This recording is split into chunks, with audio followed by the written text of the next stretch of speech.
نبی پاک علیہ السلام ایک دن مسکرانے لگے تو صحابہ نے عرض کی یا رسول اللہ قربان جائیں مسکرانے کی وجہ؟ تو حضور نے فرمایا قیامت والے دن دو بھائی آپس میں جھگڑا کریں گے، ان کی بات سوچ کر مسکرا رہا ہوں۔ ایک کہے گا یا اللہ میرا اسے حق لے کے دے، تو اللہ فرمائے گا اس کے تو پہلے ہی بڑے حق تھے، نیکیاں تو اس کی جا چکی، اب تو کیا حق لیتا ہے؟ تو کہے گا مالک اس نے بڑا تنگ کیا، دنیا میں بڑا ستایا ہے۔ تو اللہ فرمائے گا اچھا اس طرح کر، اٹھ نہ ذرا جنت کی طرف نظر کر۔ وہ جنت کی طرف نظر کرے گا تو کیا کمال محلات نظر آئیں گے۔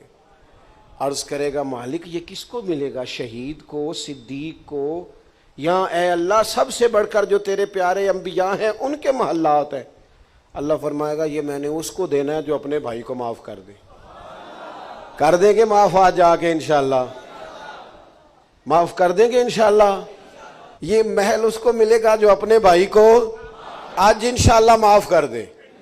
دل میں جس کے لیے کوئی بات ہے اسے کوئی پوچھے جناب آپ نے معاف کیوں کر دیا؟ کہا آج جلسے پہ گیا تھا وہاں سے حدیث سن کے آیا ہوں نبی پاک کی۔ یہ محل جنت کا اسے ملے گا جو اپنے بھائی کو قربان جائیں۔ وہ فوراً عرض کرے گا مالک میں نے معاف کیا۔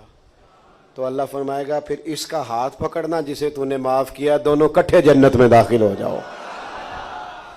ہما یارہ جنت ہما یارہ بہشت۔